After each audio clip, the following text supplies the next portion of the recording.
ನೋಡಿದ್ರ ಅತಿಗೆ ನಿಮಗ್ ಸಿಗ್ಬೇಕಾಗಿರೋ ಗೌರವ ಎಲ್ಲ ಆ ಅನುಪಮ ಅಮ್ಮನೆ ಕಿತ್ಕೊಂಡ್ಬಿಟ್ರು.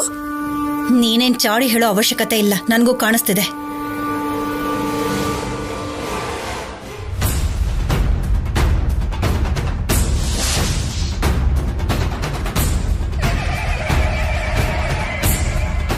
ನೋಡುದಯ್ಯ, ನಾನು ಭೂಲೋಕದಲ್ಲಿರುವ ಈ ಒಂದು ವಾರ ನಿನಗೆ ಮಾತ್ರ ಕಾಣಿಸಿಕೊಳ್ಳುತ್ತೇನೆ, ನಿನ್ನೊಂದಿಗೆ ಮಾತ್ರ ಮಾತನಾಡುತ್ತೇನೆ. ನೀನು ಬಹಳ ಸೌಮ್ಯವಾಗಿ ಎಲ್ಲರ ಜೊತೆ ಪ್ರೀತಿಯಿಂದ ಇರಬೇಕು. ಯಾಕೆ ಸ್ವಾಮಿ? ಆಗಲೇ ನಿನಗೆ ಸಂಪೂರ್ಣ ವೈಭವ ಸಿಗೋದು, ಈ ಮನೆಗೆ ಮಹಾರಾಣಿ ಆಗೋದು.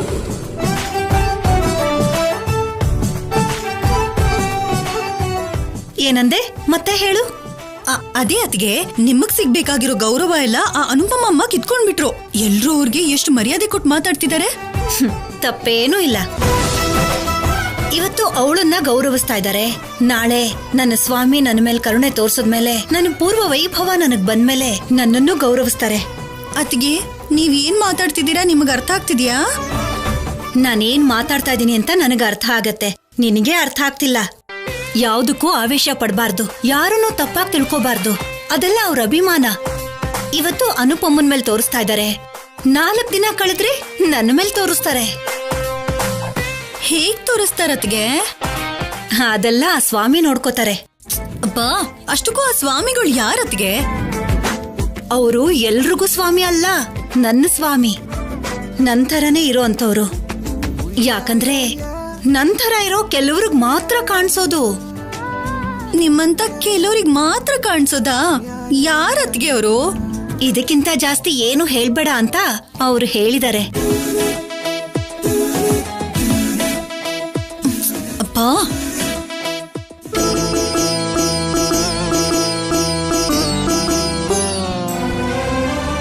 ನಮಸ್ತೆ ಅಮ್ಮ. ಪುರೋಹಿತ್ರೆ, ಈ ಪ್ರಸಾದನ ದೇವ್ರಿಗೆ ನೈವೇದ್ಯ ಮಾಡ್ಬಿಡಿ, ಎಲ್ರಿಗೂ ಹಂಚಬೇಕು. ಅದ್ರ ಜೊತೆ ನಮ್ಮ ಕುಟುಂಬದ ಪ್ರತಿಯೊಬ್ಬರ ಹೆಸರಿನಲ್ಲೂ ಅರ್ಚನೆ ಮಾಡಿ. ಏನ್ ಅವಶ್ಯಕತೆ ಇಲ್ಲ ಪುರೋಹಿತ್ರೆ, ನಮ್ಮ ಅತ್ತಿಗೆ ಬಂದಿದಾರಲ್ಲ, ನಮ್ ಪಾಡಿಗೆ ನಾವು ಪೂಜೆ ಮಾಡಿಸ್ತೀವಿ ಬಿಡಿ. ಪಲ್ಲವಿ, ಯಾಕಿಷ್ಟೊಂದು ಆವೇಶ ಪಡ್ತಿದ್ಯಾ? ಇಷ್ಟು ಆವೇಶ ಒಳ್ಳೇದಲ್ಲ. ನಾವು ಒಳ್ಳೆ ತಂದಲ್ಲಿದ್ರೆ ನಮ್ಗೆ ಒಳ್ಳೇದೇ ಆಗತ್ತೆ. ಆವೇಶ ಪಟ್ರೆ ಅದು ನಮ್ಗೆ ನಷ್ಟ. ಅತ್ಗೆ, ನೀವೇನಾ ಹೀಗ್ ಮಾತಾಡ್ತಿರೋದು? ಪುರೋಹಿತ್ರೆ, ನಾವೆಲ್ಲರೂ ಒಂದೇ. ಅವ್ರ ಕುಟುಂಬ ಬೇರೆ, ನಮ್ಮ ಕುಟುಂಬ ಬೇರೆ ಅಂತೇನೂ ಇಲ್ಲ. ಎಲ್ರದು ಒಂದೇ ಕುಟುಂಬ. ನೀವ್ ಅರ್ಚನೆ ಮಾಡಿ. ಹಾಗೆ ಆಗ್ಲಮ್ಮ.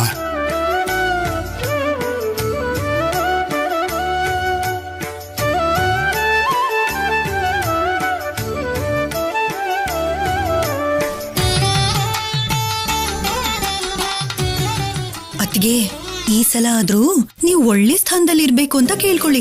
ನೋಡಿದ್ರಲ್ವಾ, ಆ ಸ್ಥಾನದಲ್ಲಿದ್ರೆ ಆ ಹಾರನೆಲ್ಲ ನಿಮ್ಗೆ ಹಾಕ್ತಿದ್ರು, ಇವಾಗ ಆ ಅನುಪಮ ಅಮ್ಮಂಗ್ ಹಾಕ್ತಿದ್ದಾರೆ. ಅಷ್ಟು ದೂರ ಯಾಕೆ? ನನ್ನ ಸ್ವಾಮಿ ನನ್ ಮೇಲೆ ಕರುಣೆ ತೋರ್ಸಿದ್ರೆ ಸ್ವಲ್ಪ ದಿನದಲ್ಲೇ ಅದೆಲ್ಲ ನಡೆಯತ್ತೆ. ಯಾರತ್ತಿಗೆ ಈ ಸ್ವಾಮಿ? ನಿಮ್ಮೆಲ್ರಿಗೂ ಅರ್ಥ ಆಗಿದ್ರೆ ಅವರು ಸ್ವಾಮಿ ಯಾಕಾಗ್ತಾ ಇದ್ರು? ಅವರು ನನಗ್ ಮಾತ್ರ ಅರ್ಥ ಆಗ್ತಾರೆ. ನಾನ್ ಚೆನ್ನಾಗಿರ್ಬೇಕು, ನಮ್ಮವ್ರು ಮಾತ್ರ ಚೆನ್ನಾಗಿರ್ಬೇಕು ಅಂತ ಅನ್ಕೋಬಾರ್ದು. ಎಲ್ರೂ ಚೆನ್ನಾಗಿರ್ಬೇಕು ಅಂತ ಅನ್ಕೋಬೇಕು. ಆಗ್ಲೇ ಎಲ್ರಲ್ಲೂ ನೀನು ಇರ್ತೀಯ.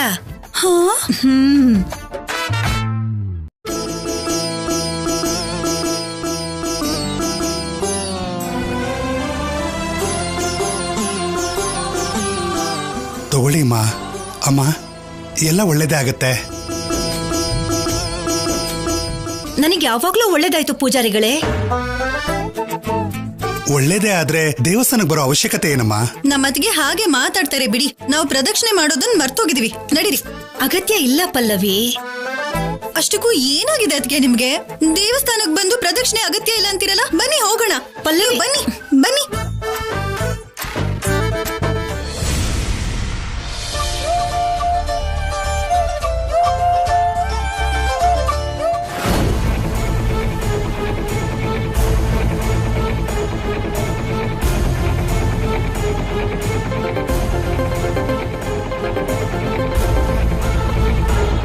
ಹಲೋ, ಹೇಳು ಕಲ್ಯಾಣಿ.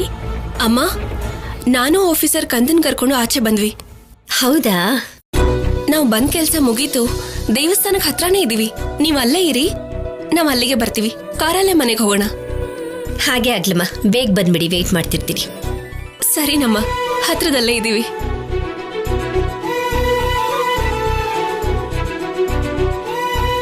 ಅನುಪಮ್ಮ, ಇನ್ನು ಹೊರಡೋಣವಾ? ಶೌರ್ಯ ಕಲ್ಯಾಣಿನೂ ಬಂದ್ಬಿಡ್ತಾರಂತೆ. ಅಲ್ಲಿವರೆಗೂ ಪ್ರಸಾದ ಹಂಚ್ತಾ ಇರೋಣ. ಸರಿ.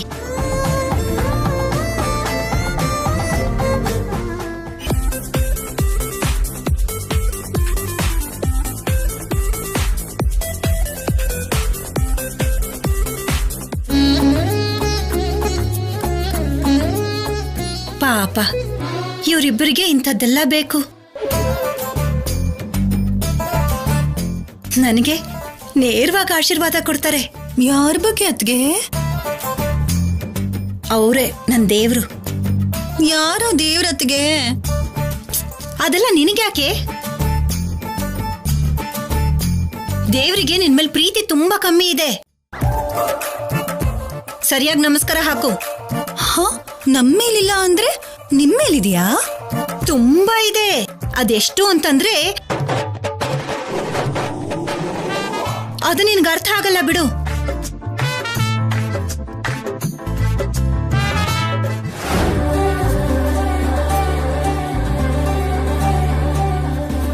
ಕಲ್ಯಾಣಿ, ಅಲ್ಲೋಡು, ಎಲ್ಲ ಅಲ್ಲೇ ಇದ್ದಾರೆ.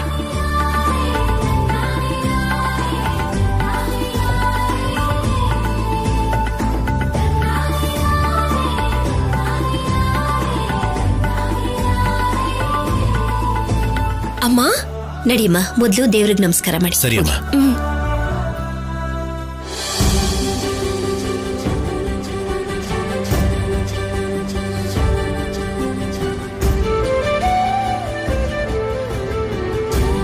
ಪ್ರಸಾದ ಹಂಚ್ಬಿಡೋಣ ಅಲ್ವಾ? ನಡೀರಿ.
ಸಂಪದ, ಸಂಪದ, ಸಂಪದ, ಸಂಪದ, ಸಂಪದ, ಕಣ್ಬಿಡು.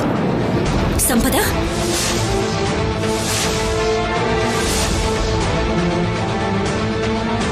ಸಂಪದ, ಸಂಪದ,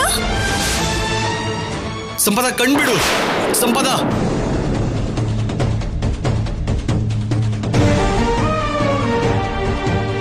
ಸಂಪದ, ಸಂಪದ, ಕಣ್ಬಿಡು. ಸಂಪದ. ಏನಪ್ಪಾ ಇದು? ಗರ್ಭಿಣಿ ಆಗಿರೋ ಹೆಂಡತಿನ ಹೀಗ ನೋಡ್ಕೊಳ್ಳೋದು?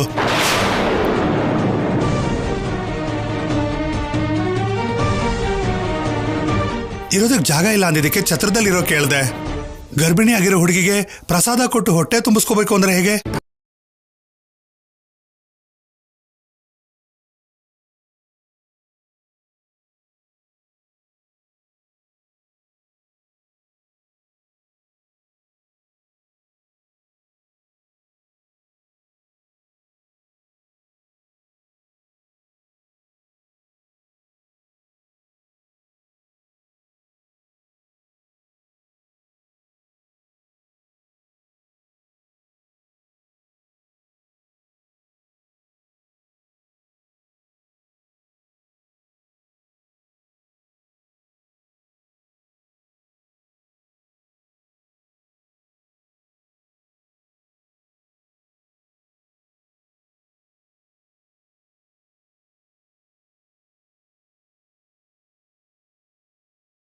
ತಗೋ ಸಂಪದ.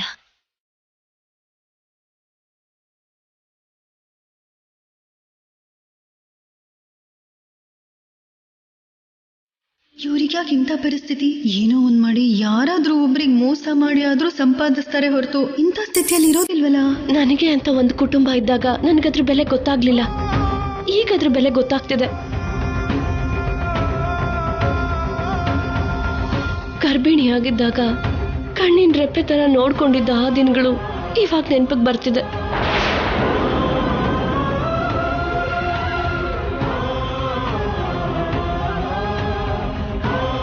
ನಮ್ಗಿಲ್ಲಿ ಇನ್ನೇನ್ ಕೆಲ್ಸ? ಹೋಗೋಣ ಬನ್ನಿ. ಮೊದ್ಲೇ ನಾಳೆ ವಿನಾಯಕ ಚೌತಿ, ಮನೇಲಿ ತುಂಬಾ ಕೆಲ್ಸಗಳಿದಾವೆ.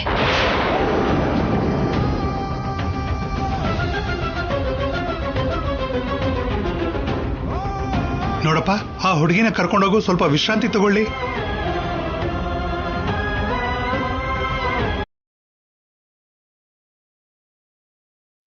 ನಮ್ಗೇನಾದ್ರೂ ಆಧಾರ ಸಿಗೋವರೆಗೂ ನಾವು ಈ ಛತ್ರದಲ್ಲೇ ಇರಕ್ಕೆ ಅವಕಾಶ ಕೊಡಿ. ಸರಿ, ಹಾಗೆ ಆಗ್ಲಿ. ಅಮ್ಮ, ಕೆಲವೊಬ್ರು ಮಾಡಿರೋ ತಪ್ಪಿಗೆ ಶಿಕ್ಷೆ ಅನುಭವಿಸ್ಬೇಕು.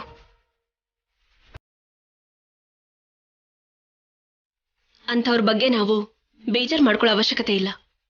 ಬನ್ನಿ.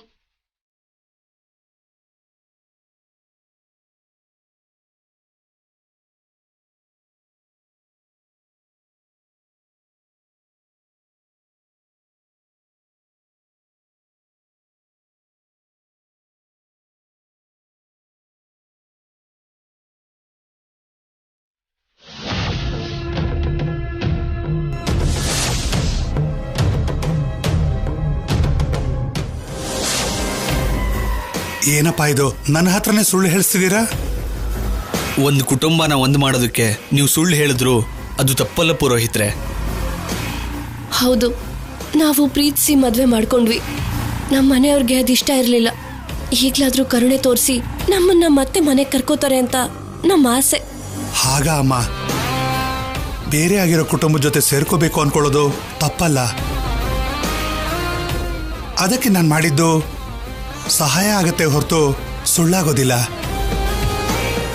ಒಳ್ಳೇದಾಗ್ಲಿ.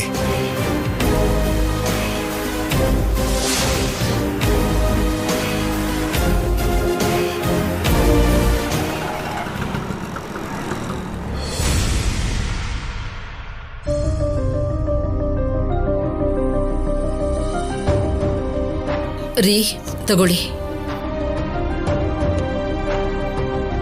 ಅಮ್ಮ, ಪ್ರಸಾದ. ಅಪ್ಪ, ತಗೊಳ್ಳೋ. ಅಮ್ಮ.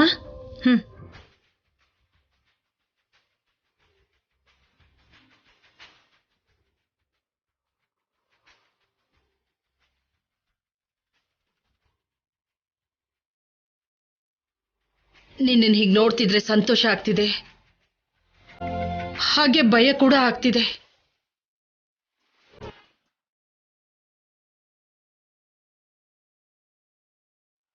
ಭಯ ಯಾಕಮ್ಮ?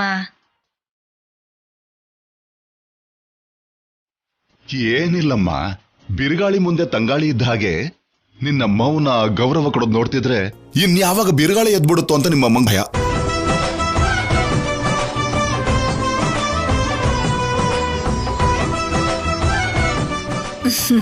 ಎಲ್ಲ ಸ್ವಾಮಿ ದಯೆ. ನಾನಾಗೆ ಬದ್ಲಾಗ್ಲಿಲ್ಲ ಅಂತಂದ್ರೆ ಆಮೇಲೆ ಆ ಸಂಪದ ಸಿದ್ದು ತರ ಆಗ್ಬೇಕಾಗತ್ತಷ್ಟೇ.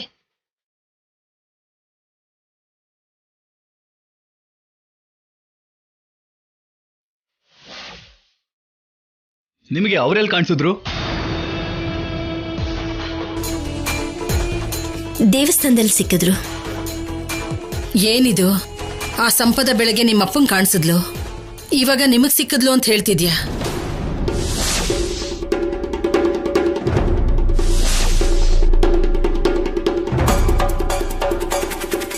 ಮಾಡಿದ ತಪ್ಪಿಗೆ ಕೊನೆಗೆ ಅವರಿಗೆ ದೇವಸ್ಥಾನದಲ್ಲಿರೋ ಛತ್ರನೇ ಗತಿನಮ್ಮ.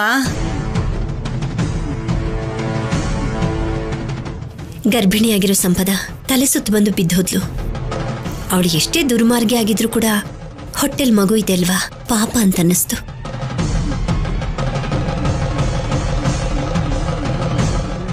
ಅಪ್ಪಿ ತಪ್ಪಿ ಕೂಡ ಅವ್ರಿಗೆ ಪಾಪ ಅಂತ ಅನ್ಬಾರ್ದು. ಅದೇ ನಮಗ್ ಶಾಪ ಆಗುತ್ತೆ.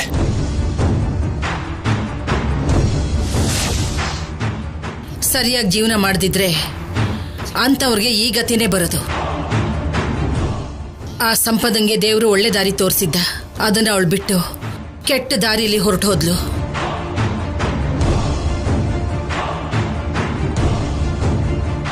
ಅವ್ರ ಬಗ್ಗೆ ಈಗ ಯಾಕಮ್ಮ ಮಾತು? ಮುಂದೆ ವಿನಾಯಕ ಚೌತಿಗೆ ಏನ್ ಬೇಕೋ ಅದನ್ನೆಲ್ಲ ಏರ್ಪಾಡು ಮಾಡ್ಕೊಳ್ಳಿ.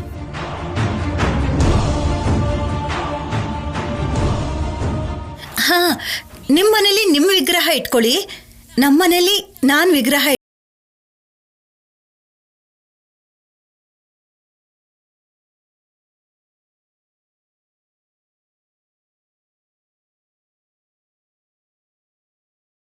ಒಂದೇ ಮನೆಯಲ್ಲಿ 2 ವಿಗ್ರಹಗಳು ಯಾಕೆ?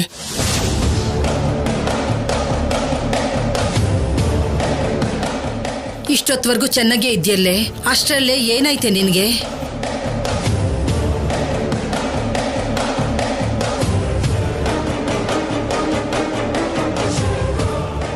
ಸ್ವಾಮಿ ಜೊತೆ ನನ್ಗೆ ಏಕಾಂತ ಸೇವೆ ಇರತ್ತೆ. ಅದಕ್ಕೆ ನನ್ನ ವಿಗ್ರಹನ ನಾನೇ ಇಟ್ಕೋತೀನಿ.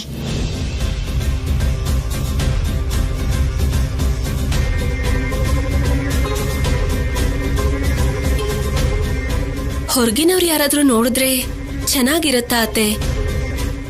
ಒಂದೇ ಮನೇಲಿ 2 ವಿಗ್ರಹ ಇಡೋದು ಚೆನ್ನಾಗಿರಲ್ಲ ದಮಯಂತಿ. ನನಗ್ ಚೆನ್ನಾಗಿರತ್ತೆ. ಸ್ವಾಮಿ ಎಲ್ರ ಹತ್ರನೂ ಬರಲ್ಲ. ನಾನು ಅವ್ರಿಗಿಷ್ಟ ಆಗಿರೋದ್ರಿಂದ ನನ್ನ ಹತ್ರಕ್ಕೆ ಬರ್ತಾರೆ.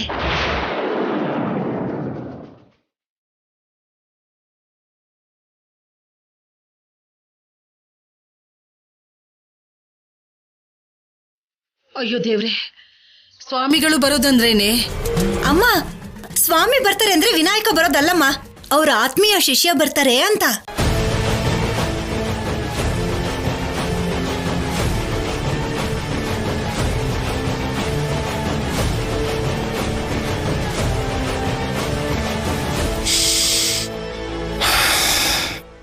ದಮಯಂತಿಗೇನೋ ಆಗಿದೆ.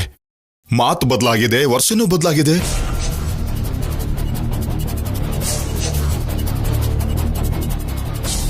ನನ್ಗೂ ಅದೇ ಅರ್ಥ ಆಗ್ತಿಲ್ಲ ರೀ. ದೇವಸ್ಥಾನದಲ್ಲೂ ಅಷ್ಟೇ ತುಂಬಾನೇ ಶ್ರದ್ಧೆಯಿಂದ ಇದ್ಲು.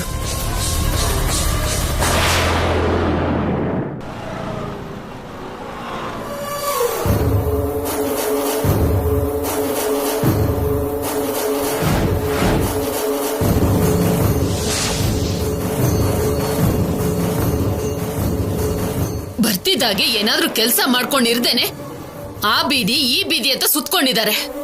ಇಲ್ಲಿ ನೋಡಿದ್ರೆ ಒಂದಿದ್ರೆ ಒಂದಿಲ್ಲ, ಏನ್ ಮಾಡ್ಬೇಕು ಅರ್ಥ ಆಗ್ತಿಲ್ಲ.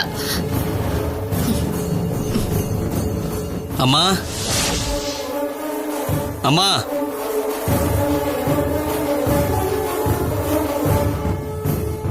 ನೀವು ನೋಡಿದ್ರೆ ಊರೂರು ಸುತ್ಕೊಂಡಿದ್ದೀರಾ. ಅಡಿಗೆ ಮಾಡೋಣ ಅಂದ್ರೆ ಒಂದು ವಸ್ತುನೂ ಇಲ್ಲ. ಏನಮ್ಮ, ಇವಾಗ ನೀನ್ ಅಡಿಗೆ ಮಾಡೋ ಅವಶ್ಯಕತೆ ಇಲ್ಲ. ಬಿರಿಯಾನಿ ತಂದಿದ್ದೀನಿ.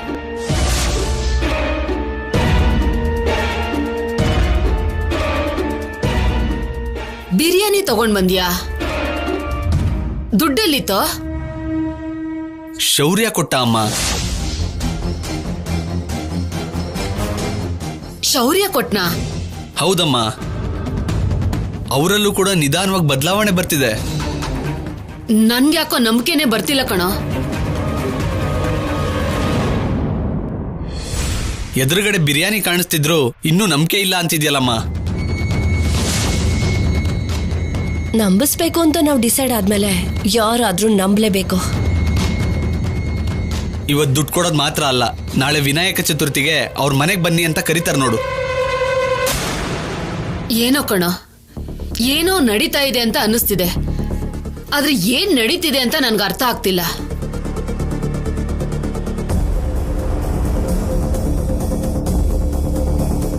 ನಮಗ್ ಮಾತ್ರ ಎಲ್ಲ ಒಳ್ಳೇದೇ ನಡೆಯುತ್ತೆ. ನೋಡ್ತಾ ಇರಿ. ಮಾತ್ ಆಮೇಲೆ ಮೊದ್ಲು ಬಿರಿಯಾನಿ ಬಡ್ಸಮ್ಮ, ಹಸಿವಾಗ್ತಿದೆ.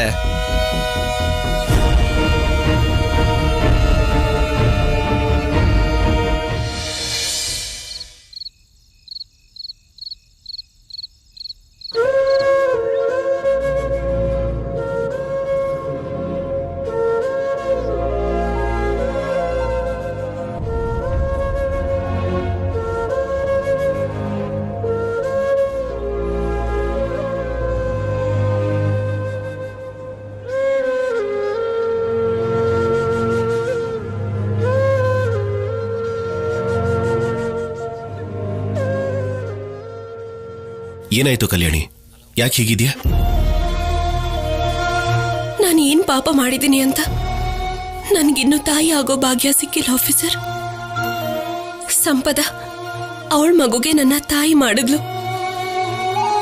ಈಗ ಮತ್ತೆ ತಾಯಿ ಆಗ್ತಿದ್ದಾಳೆ.